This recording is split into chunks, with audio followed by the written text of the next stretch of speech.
Selamat siang. Oke, baik, selamat siang. Siang.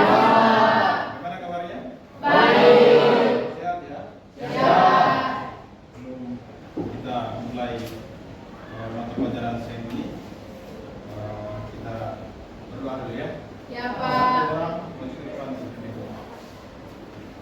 Teman-teman, penghuni dan anak-anak semua berdoa. Izinkan saya membawa ini secara terbuka. Doa dan terima kasih atas kerinduan dan hari ini.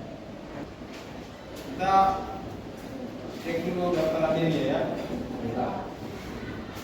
Kita berdoa tidak ada? Ada semua? Ada semua ya? Baik. Masih semangat? Masih. Selamat siang. Siang. Luar biasa. Oke, baik.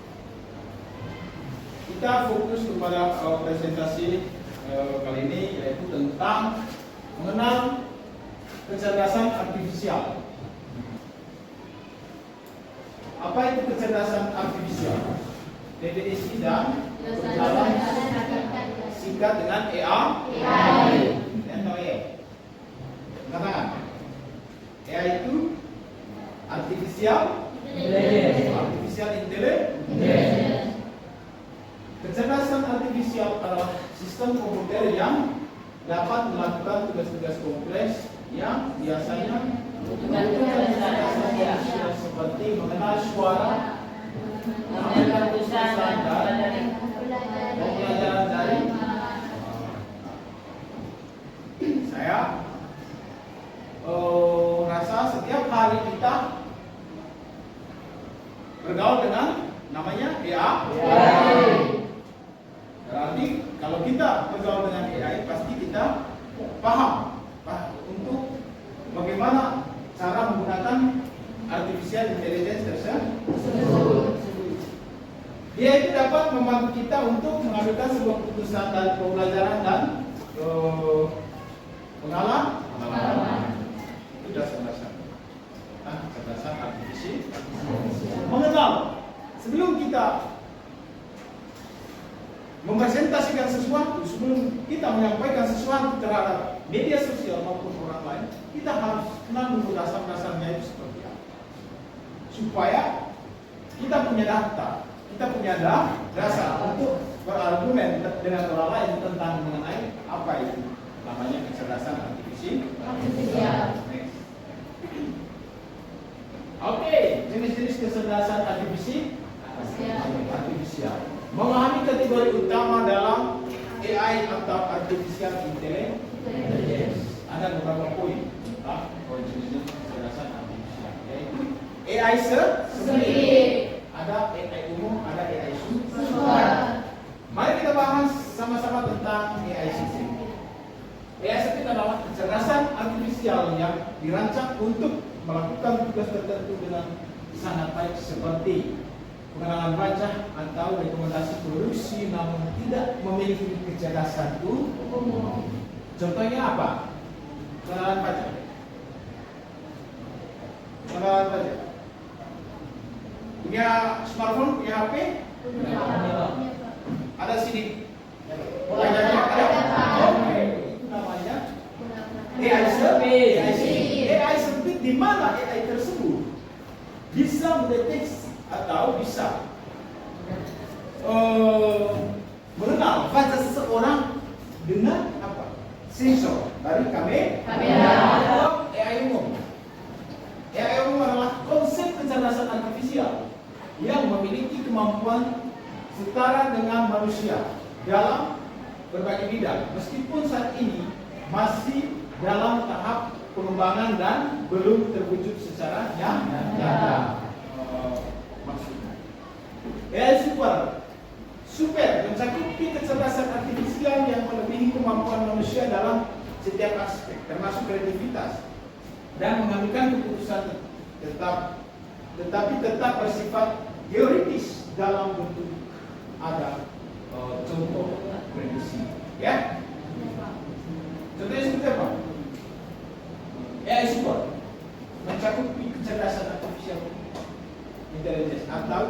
mencakupi kecerdasan artifisial dan melebihi kemampuan manusia. Semuanya menggunakan sistem itu, kenapa tidak? You kalau ada di suatu tempat, saya jelaskan sini. Ketika di tempat itu tidak memiliki orang, namun Anda tersesat di sebuah perjalanan yang Anda adalah HP. Untuk melacak lokasi tersebut Anda menggunakan AI, Pak. karena dalam sistem pencarian lokasi di dalam komputer itu, di dalam Google Maps itu menggunakan AI. Dia mencari informasinya, panggil ke dalam sistem tersebut, ke dalam map tersebut, dipanggil, ditelusuri pencarian bahwa orang ini lagi tersesat, akan diarahkan kepada tempat tujuan. Itu maksudnya. Manfaat kecerdasan artifisial. Kecerdasan artifisial memiliki banyak manfaat singkat dalam berbagai bidang, termasuk meningkatkan efisiensi, membantu mengambil keputusan cepat. Tantangan dan resiko. Manfaat dan tantangan kecerdasan artifisial. Oke, kita lihat sama-sama. Manfaatnya apa? Kita sudah tahu, kita sudah bisa melihat. Yes, manfaatnya seperti kecerdasan artifisial memberikan kemudahan dan efisiensi. Saya mau bertanya, Anda sudah pernah menggunakan AI? Sering ya? Ya, Pak. Dalam bentuk apa? Menggunakan ChatGPT ketika menghasilkan atau membantu dalam mengerjakan itu. Oke, tantangannya apa? Itu sebagai manfaat tantangan apa? Yes. Sebuah kota pariwisata, lalu orang-orang pada edit dengan imajinasi, dengan sesukanya, maka itulah tantangannya ya. Menghasilkan sebuah objek, menghasilkan sebuah gambar tanpa diizin oleh sang pemilik, mengirim gambar atau foto orang lain. Sering mengunjungi situs-situs yang negatif, itu tantangan. Cari tahu yang berlebihan juga akan bermasalah pada psikologi dan kemampuan. Makanya itu ada dampaknya. Belajar tentang artificial intelligence, belajar juga tentang namanya kecerdasan atau berpikir kritis dan kreatif. Computational thinking, berpikir kritis dan kreatif, harus punya imajinasi yang kuat, punya daya pikir yang kuat untuk menyampaikan satu pendapat atau berita terhadap platform teknologi. Itu tujuan. Jangan main ngepost atau itulah dampak atau tantangan. Kecerdasan artifisial diharapkan revolusi dalam pendidikan, kesehatan dan industri, meningkatkan efisiensi, namun apa? Pentingnya etika dan regulasi tidak dapat diabaikan untuk menjaga kepentingan semua pihak yang terlibat. Oke, dari materi yang saya sudah jelaskan tentang, kembali ke slide sebelumnya. Yang mau berdiskusi silakan sampaikan pertanyaannya. Oke, apa dulu? Ada dulu. Bagaimana cara melindungi data pribadi saat menggunakan AI? Oke, pertanyaan yang bagus sekali. Pertanyaan kedua. Mengapa pengguna AI harus memperhatikan etika?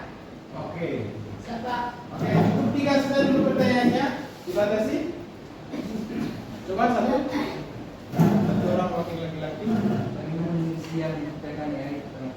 Bagaimana? Manusia menciptakan AI. Oke, menciptakan AI pertama kali.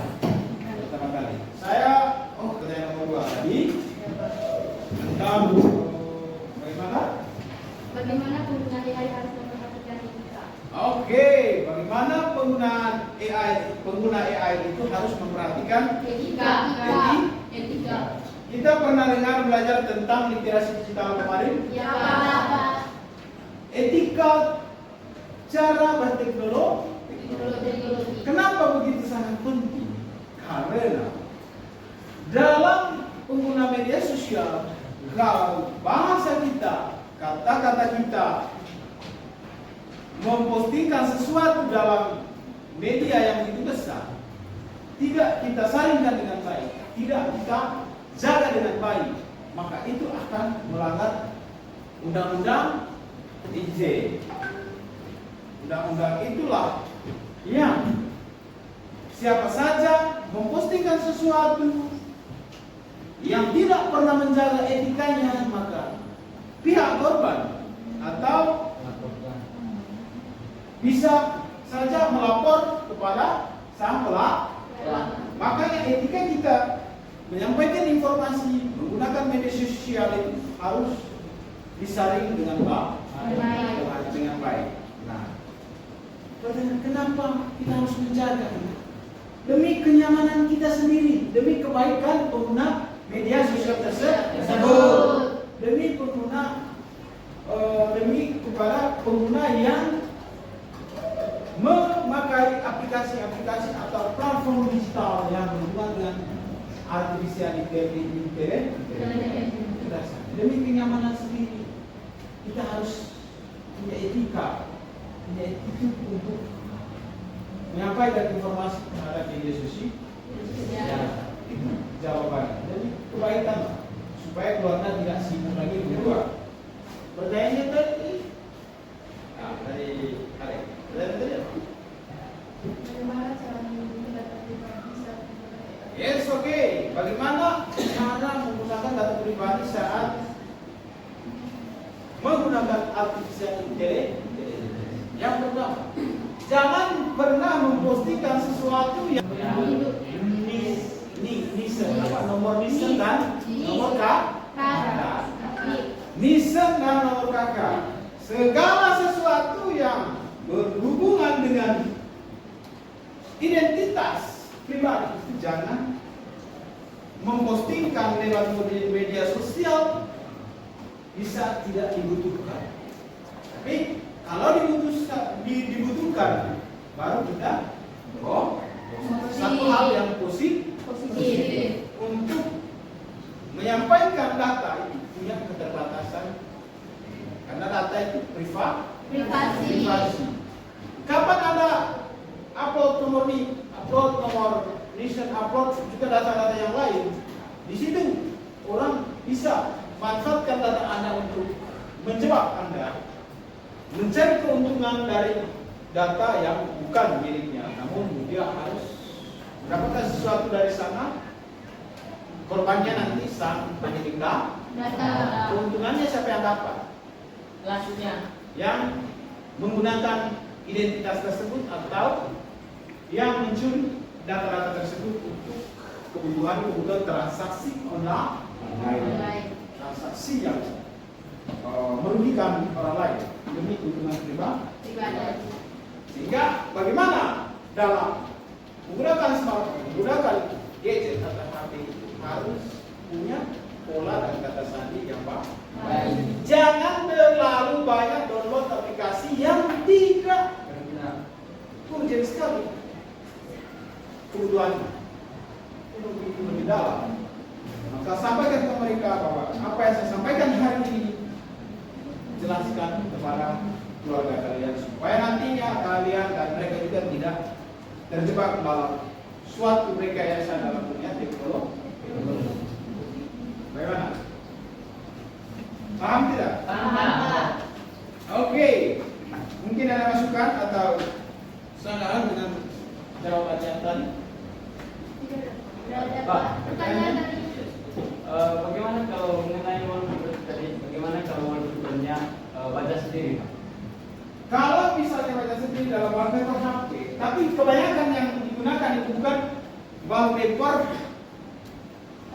aslinya, bukan. Saya lihat HP-HP yang ada sering yang pakai icon yang tersebut. Nah, begitu Anda download aplikasi tersebut, sehingga kenapa di dalam HP Anda, dalam smartphone Anda sering muncul iklan. Tapi kalau misalnya hanya menggunakan foto sebagai wallpaper saja, itu kan tidak ngaruh.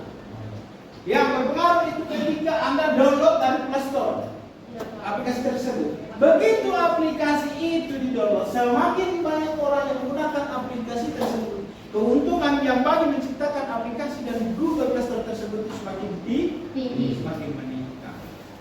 Nah, bagaimana caranya supaya tidak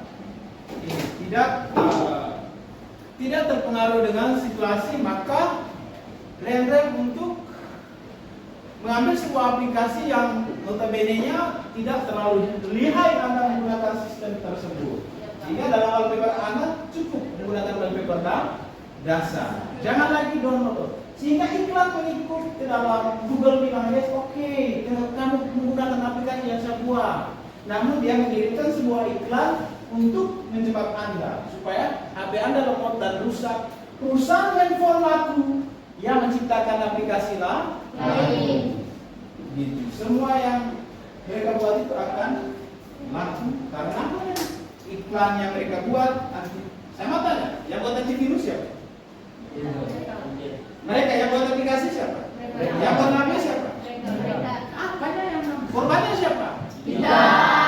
Indonesia selalu jadi korban. Tanya. Ya, satu lagi pertanyaan ini. Yang terakhir. Oh ya, biokan. Apa tadi? Bagaimana manusia menciptakan AI?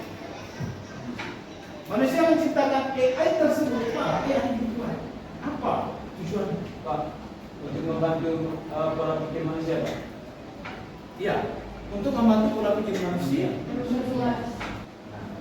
AI itu merupakan salah satu alat bantu untuk